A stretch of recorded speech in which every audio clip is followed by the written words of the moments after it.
we are. And I was interested that you said basically the old world's not coming back. So you're not seeing this as a period where you just have to get through and normalcy will return. I think that is our view. And we regret it, but we're not going to sit around and mourn it. We're acting.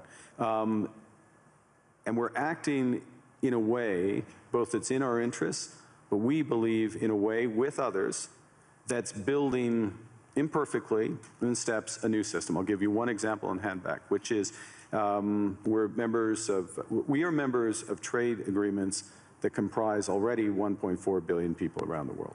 So we have the most extensive network. We are trying with others to bring some of those networks together. The most prominent example is the Trans-Pacific Partnership in the EU, acting as a bridge. It's not a direct benefit for Canada, but it is a benefit for Canada that these groups come together, and Ngozi is here, consistent with the WTO rules, both of which are, and in that way we're building back out amongst willing partners.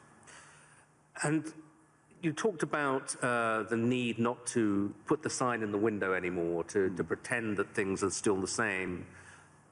Do you think, to put it directly, that the NATO alliance is still doing that, still pretending it's the old transatlantic partnership, when it's really kind of going? Well, I think clearly NATO is experiencing a test right now, and the first response to that test has to be to respond in a way that ensures the security of the Arctic in a robust way for all possibilities. This is actually a point that we have been making in recent years. It's a point that I made at the NATO summit back in June, which seemed like a pledging summit, but also was to get NATO policies in the right direction.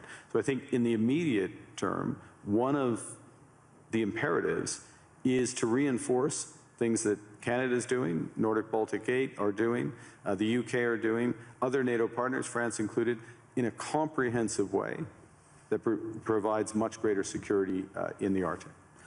This is the test, and so I wouldn't say the NATO sign stays in the window, but we've got to meet the moment of that. You also, a big theme of your speech was the need for middle powers to work together. Yeah. But you've just been to the other great power, to China. And I think people are very intrigued by seeing that meeting. And some people say, kind of, that's a mistake, really, because you're going to make yourself more dependent on China. They're not that benign either. The US will be very annoyed. What's the defense of what you're doing, and what do you hope to get out of it? Well, the first thing is to say it's not a defense. It's an. I know the way you framed the question, but it's offense.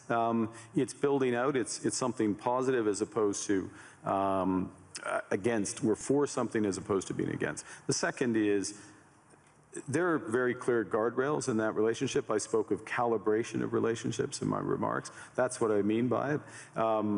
But within those clear guardrails are huge opportunities in energy, both clean and conventional, obviously in motor vehicles, in agriculture, in financial services, all of which is mutually beneficial. So it's additive, and look, it's the second largest economy and it's our second largest trading partner. We should have a strategic partnership with them. Within those guardrails, and that's what we've achieved. And it is an interesting reversal, though, because I think certainly during the Biden administration, there was this sense that the Western world was trying to decouple from China, or de-risk at least, and is now in this new world, that really going to go into reverse, and de-risking from China, because there are other risks, is less of a thing. You need, again, many in this room, this is their livelihood, you need a web of connections.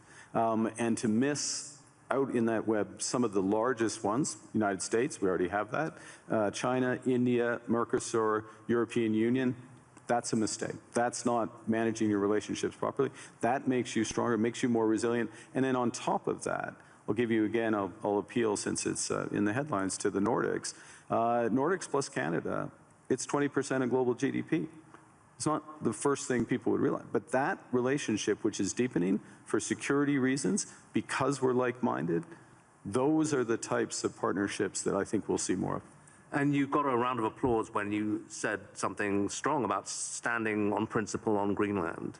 Do you think we can find an off-ramp on that? I mean, I'm sure you'll speak of it, but put it this way, if there isn't an off-ramp, where does this go? I strongly believe that there's a better outcome that come from the discussions that have been catalyzed in an unusual way, admittedly, but and we absolutely stand by the principles that I referenced. That solution starts with security, and a security, yes, of Greenland, but more broadly of the Arctic. Canada is foursquare contributing to that. We're at the start of a major ramp up above and beyond, so we'll be a major contributor to that. NATO has to deliver on that. We're working intensively in order to do it. As well, prosperity for the people of Greenland. In the end, it comes back to the people there, and there are opportunities to do that in ways that would strengthen all of the alliance. And when President Trump says, oh, you know, Greenland's under threat from Russia, even from China, is that for real? I would say that there are threats. Russia is without question a threat in the Arctic, without question. Russia does lots of horrible things, and I'll take the opportunity to condemn their unjustified and horrific assault on Ukraine, almost at its fourth year. They are a real threat in the Arctic, one against we need to protect, which is why we have 364 5-day air, sea, and land presence. It's why we're adding to our submarine fleet, adding to our air fighter fleet, why we're building out over-the-horizon radar to protect from Russian missile threats and others, and why we will work with our NATO partners. The threat is more prospective than actual at this stage in terms of actual activity in the Arctic, and we intend to keep it that way. Another big issue that's going to come up this week is this board of peace that President Trump is keen on. I'm not sure whether it's for Gaza or for the entire world, but apparently Canada's been invited. Are you going to join? We have been invited, and let me start by, I think we should recognize the progress that has been made in at least getting towards the end of the first phase of this process.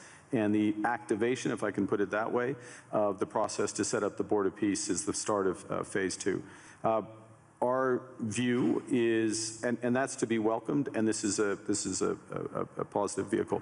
Our view is we need to work on the actual structure of the vehicle. You just referenced, is it for Gaza? Well, the UN resolution, Security Council Resolution 2803, references a Board of Peace for Gaza. That's where we see it becoming immediately operative, and it needs to be, in our view, it's better to be designed in that way for the immediate needs there. There are many other needs around the world, first point. Second point, it needs to coincide with the immediate full flow of humanitarian aid into Gaza. We are still not where we need to be. Conditions still are horrific, so that needs to come alongside. We think there's aspects of the governance